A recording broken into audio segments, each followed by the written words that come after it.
Hello, everyone, and welcome to the beginning of the third quarter. This is the 2018 halftime update.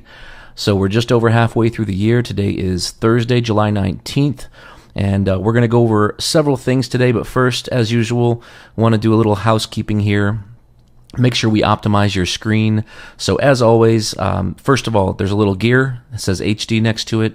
You want to click on that.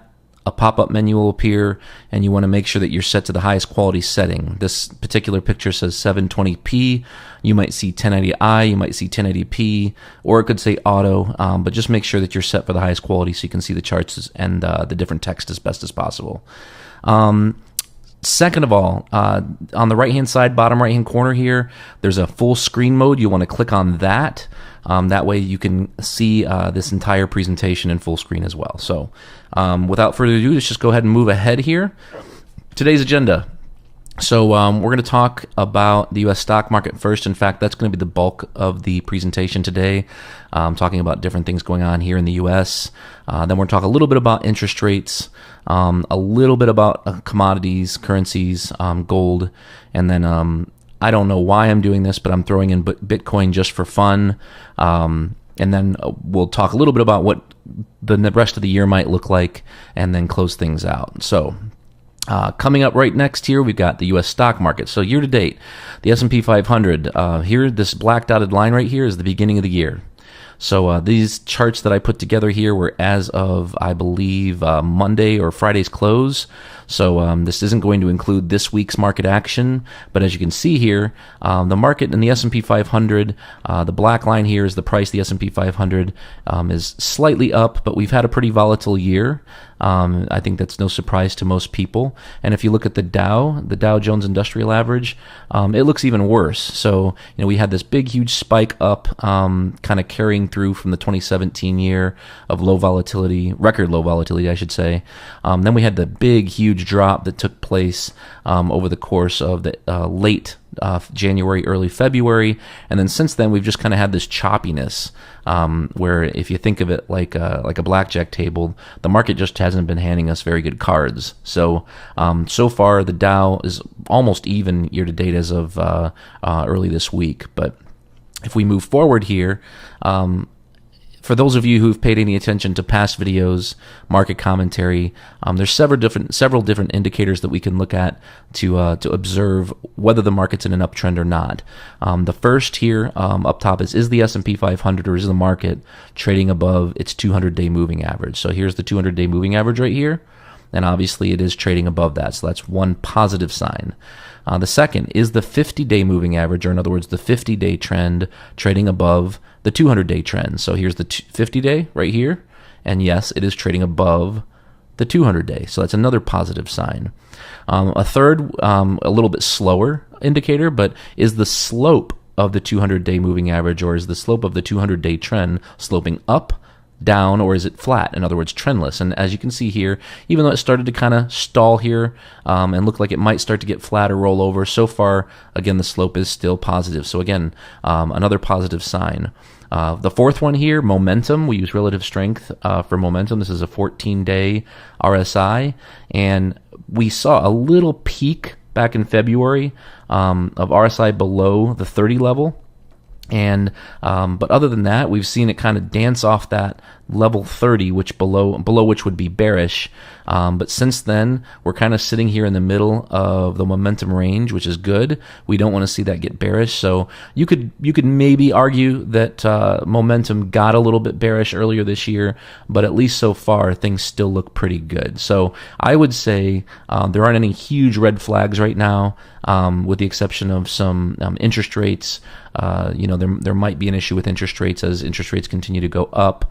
There are some concerns about the yield curve flattening and things like that, but that's beyond the scope of this presentation, so we're just going to leave that alone today. If you want to talk about yield curves and economic indicators and things of that nature, please just give me a call, email the office, things of that nature. So moving forward, another piece of evidence that I like to look at is something called the advanced decline line. The advanced decline line simply takes the total number of stocks on the New York Stock Exchange in this case, and takes the positive ones and divides it by the negative ones. So we're looking at the total positive stocks minus the total advancing to stocks minus the declining ones, and then it's plotted on a chart to tell you how well they're doing. So up here on top, this is the New York Stock Exchange, so pretty much everything that's tradable here in the U.S. And again, you can see coming into 2018, we had this huge peak, this very, very low volatility peak. And then we had this big drop again in late January, early February. And since then, we've kind of seen these, a lower low here, a lower high there, then some kind of higher highs short term, higher lows here. But we're not even close to hitting the all-time high back in late January. On the other hand, however, when you look at the total number of stocks on the New York Stock Exchange, we had our low here, but we had a high here, a higher low. This high matched the high from back in late January, which you can see here. This high and this high right here didn't even come close to matching that high. And then in mid-May, we got a breakout of the number of stocks that are advancing versus those that are declining. So the analogy we like to use is one of troops and generals. So think of the NYSE, because it's a cap-weighted index, the biggest companies hold most of the weight. And this is the same case for the Dow Jones Industrial Average. So the Dow, it's the same for the S&P 500 because the S&P is also a cap-weighted index. There are equal-weighted indices that you can use, but everything you see on CNBC, Fox Business, Bloomberg, what you look at in the paper is typically cap-weighted. So when you think of it, you got to think of the generals, the big guys. When the big huge stocks, the big huge companies that all of us have heard of, companies like Netflix and Apple and Microsoft, when those are doing well, then we're going to see that on the index. However, when the mid-sized companies and the small companies, those that we maybe haven't heard so much of, which obviously there are a whole lot more of those companies out there than there are the big ones, we won't notice the movement on the index as much as we would the big companies. So again, that's what the AD line or the advanced decline line does for us, is it shows us how, not with no regard to price or no regard to the size of the companies, how many stocks on the NYSE are going up versus those that are going down. And again, I want to reiterate here, we not only broke out to all-time highs in May and then June, but we're seeing highs again in mid-July. So this is really, really positive evidence for the market, which again leads me to believe that there is no crash here coming in the next, call it 3 to 6 months or so. If I go forward here, this is what it looked like, the NYSE AD line. Same chart as what we just looked at before, but this was back in 1997, 98, 99, before the dot-com bubble. So again, here's the generals, right? The NYSE, generals are going up, everybody's making money, and all of a sudden, the AD line's going down. So in other words, the troops are running away from the battle, and then meanwhile, the generals look back and turn around, and all their troops are gone. That's not a good sign for the market, obviously. If I go to 2006, 7, and 8, it was a similar situation, although we had a whole lot less warning before that crash. But again, you can see here, the troops are starting to run away while the generals are still running into battle. So again, these are red flags that happened back in the last 2 crashes that if I go back here, I'm just not seeing now. It's extremely hard to have a market crash when small companies and mid-sized companies are going up. The way markets typically crash is the small companies go down first, then the mid-sized companies crash, and then while all the mutual funds and institutional money is buying up the price of large caps, hence driving the price of those the S&P 500, the Dow, the NYSE artificially upward, all of a sudden you see the mid caps and the small caps have already crashed. And then when the last buyer jumps on the pile, it's game over, and you run into situations like, again, here and here, where this is the top of the market in 2007, 2008, and then it goes down 57% after that. Here's one more chart. Very similar. This is the small caps alone. So this is the Russell 2000. So here's the Russell 2000 index. So this is all small cap stocks going up, very much unlike the NYSE, right? So again, small caps, and then here's the small cap AD line. So it says the number of all small caps going up versus going down, which is confirming. So the number of stocks, or breadth is what we call it. Not bread, but breadth is going up along with the price of stocks. So again, that's good. It's confirmation. Another thing here from Lowry Research. Lowry Research is one of the most renowned technical analysis research firms in the world, and this is one of the pieces of research I subscribe to and read every single day. And two things here we've got in red. This is selling pressure or selling enthusiasm, and then in black is buying power or buying enthusiasm. When there is more buying pressure than selling pressure, price must rise.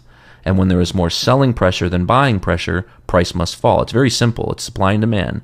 And what we're seeing right now is the biggest spread between buying pressure and selling pressure since 2004, which again, I would argue is evidence toward a bullish market here in the near term, even the intermediate term going forward. Some things to watch out for on the S&P 500. So again, here's the market. If you paid any attention to previous videos this year or screencasts or market commentary we've written, I've pointed out this descending triangle. So in red, this is a triangle, but you can see how we got a high, a lower high, a lower high, and we were waiting. Typically, you see these breakouts occur either breaking down or breaking out about 3/4 of the way through the triangle pattern.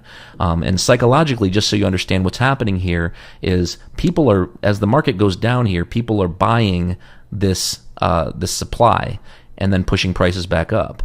And then as prices get higher, the buying stops and prices go down. And then there's people out there, institutions out there that believe, for whatever reason, that right around 2580, so look on the right here, 2580, 2590 is where they wanted to buy the S&P. That's where they must have felt it was fairly valued. Then it goes up, and then you see the price go down again. Now, typically, we see these triangles, these ascending triangle patterns break down.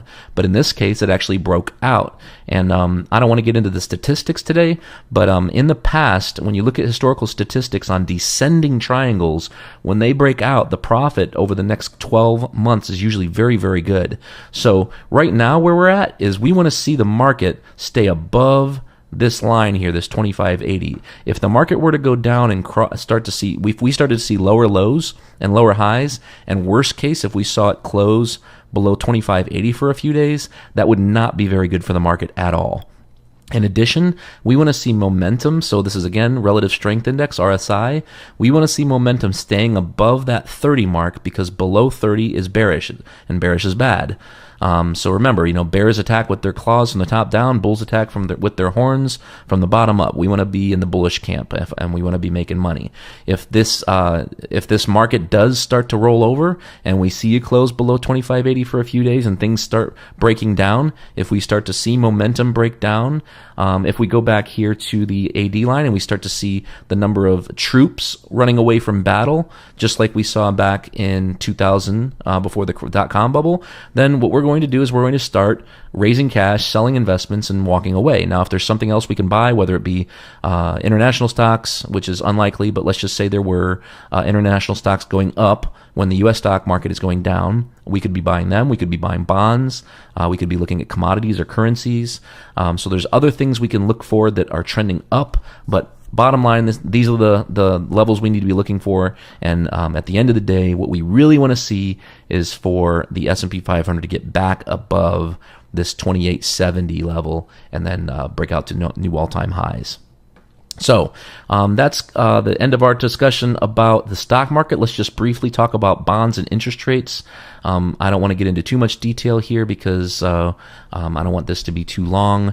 But here we've got a big, huge, long chart of interest rates. This is the 10-year yield going all the way back to the 80s.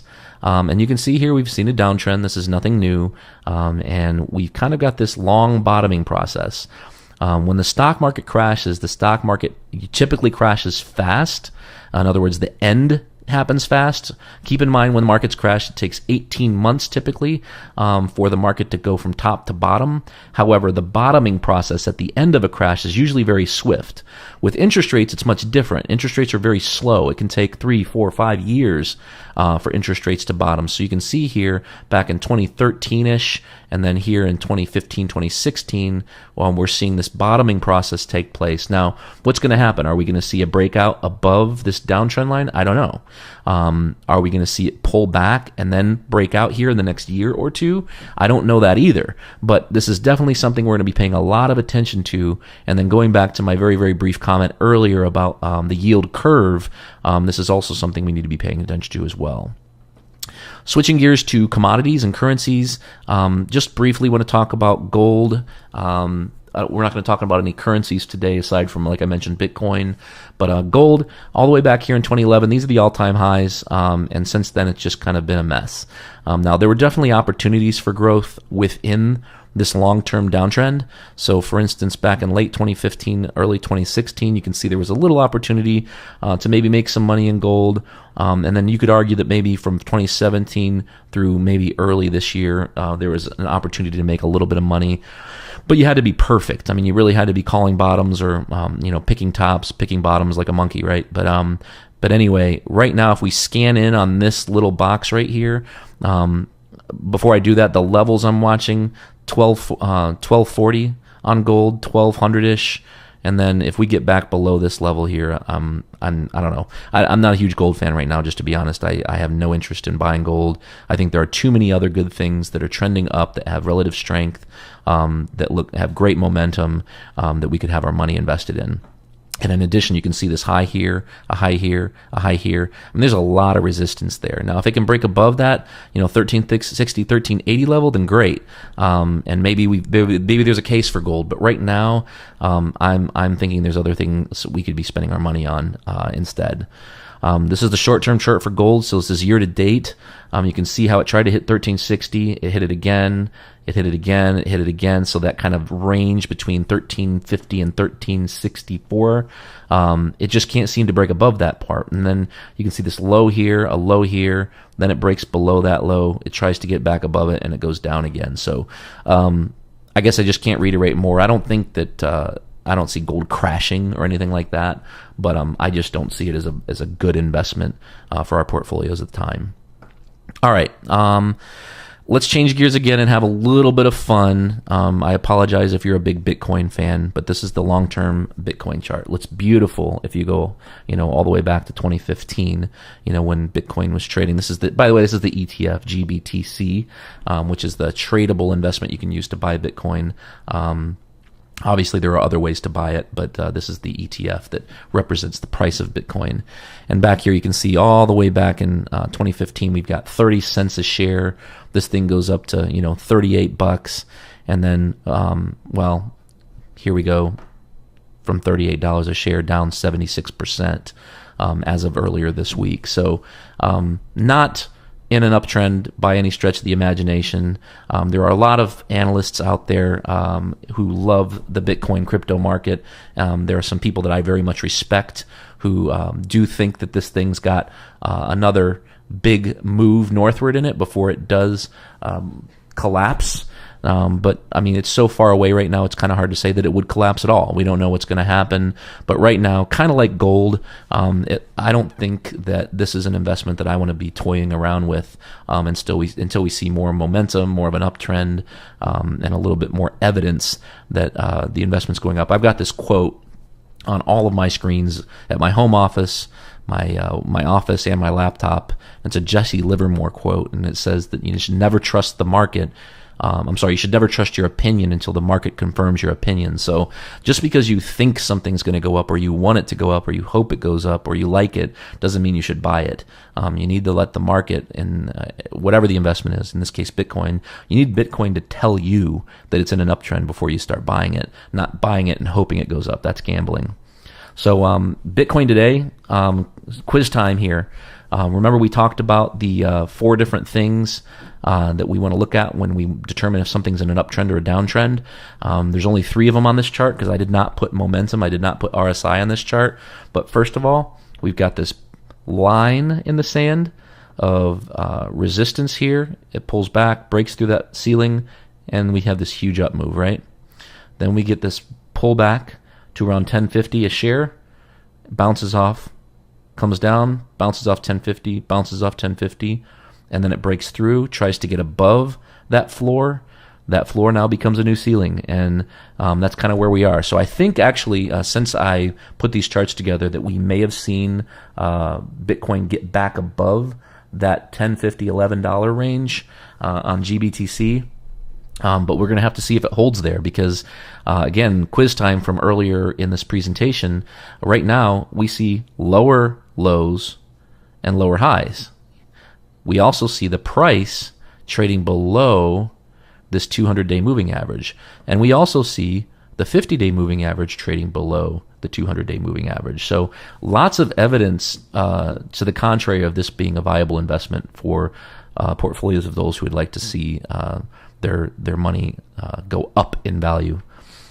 So just for fun, this is a meme I saw a few months ago, and I just thought it was really funny. So when you told your entire family back at the holidays that you should buy Bitcoin, you posted it on Facebook, this is kind of what you might feel like right now. But anyway, moving on. So what now? Right now, we're living in the seasonally poor times of the year. This statistic's a little old, but it doesn't change all that much, to be honest. So going back to 1950, if you invested $10,000 in the Dow on April 30th and you sold it on October 30th, every single year, you lost $123. If you invested that same $10,000 on October 31st and sold it on April 30th every single year and went to cash for the summer, you made almost $1 million. So this is just the Dow. It's not the S&P. It's not bonds. It's not commodities. But it's still some pretty strong evidence that the summer months are typically months when things are a little bit slow. So that's just something to keep in mind as we're going through the year. Right now, this is from Sentiment Trader, another piece of research I follow.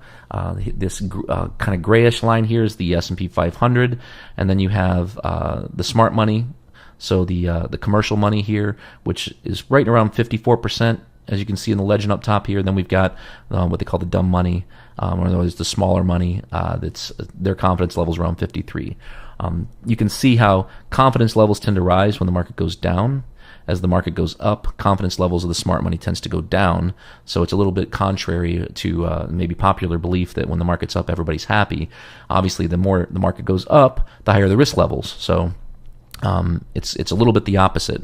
Whereas when you're looking at the slower money, the smaller money, what typically happens is confidence tends to go up when the market goes up, and when the market goes down, their confidence goes down. So right now that we're really kind of in limbo. There's no real evidence here that leans me one direction or the other, to be honest.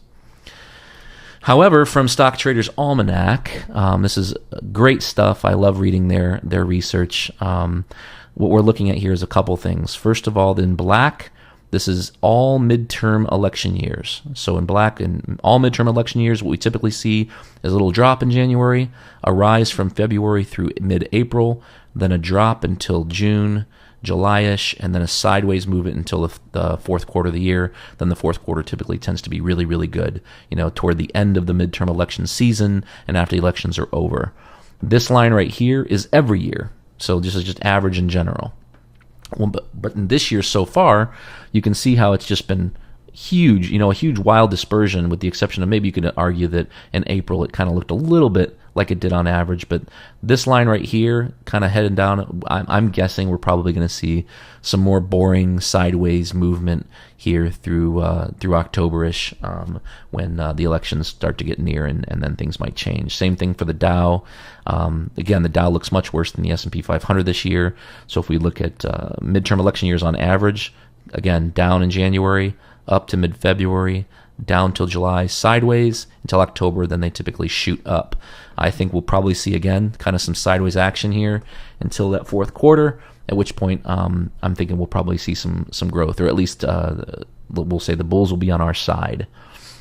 The only little piece of bad news I wanted to share here, this is from Gary Anderson. Gary Anderson, he's an author, great analyst, CMT through CMTA.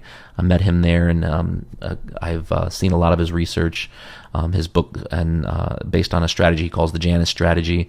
But he published this chart here, which I thought was great. And this is just a really, really long-term chart of the Dow, and it's the inflation-adjusted Dow. And when you see the blue here, the blue is when the CPI, the Consumer Price Index, is within -1 to +4%. Red is when the CPI is either above 4% or below -1%. So that's just so you understand what the difference is between the blue and the red.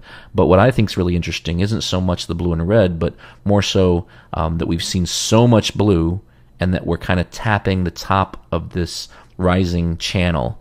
And you can see that in the past, as it's hit this channel, we've seen, kind of long-term sideways to downward markets. Now, understand that this here is, 1965 or so, and the bottom is, the early 80s. So we're not talking about a few months or even a couple of years. We're talking about, decades of time. So don't let that fool you. Just to kind of start closing up, I know I always post this whenever we do one of these videos, but again, at our office, our goal is not to miss every 10% drop in the market. Yes, we're trend followers. Yes, we're momentum investors. Yes, we're technicians. We're not buying. We're not holding. We're not just staying diversified, and we're not going to stay through the crashes. But we're also not trying to avoid every little drop in the market. So if you lose 10% mathematically, the break even is only 11. In other words, all you have to do is make 11%, and you're right back to where you started. You lose 15%, even a 15% drop in any given year or multi-year period, the break even is only 18%. So again, it doesn't take that much growth or time for that matter, all depending on what the market's doing, of course, to get back to where you started. But what we're trying to avoid is these big drops. You lose 30%, you got to make 43% to get back to even. You lose 40, mathematically, it takes a 67% gain to get back to where you started. Like calendar year 2008, the market was down 37%. It took about 65% before you got back to where you started again. And that's, by the way, if you weren't spending any of your money.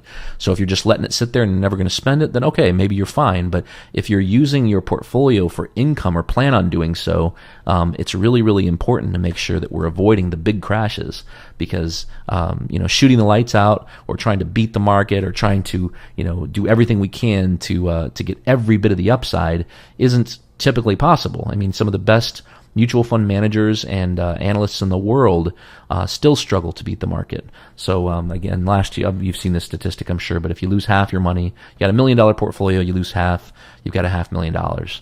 In order to get back to where you started, you got to make $500,000, which is 100% return on your money. So anyway. So in closing here, just want to thank you for watching. Feel free to reach out and connect with us. You can see our email there if you want to reach out to us as a firm, if you'd like to get a second opinion on your portfolio, on your financial or retirement plan, if you'd like a second opinion on that. If you don't have a retirement plan or you don't have a written comprehensive financial plan, please by all means reach out.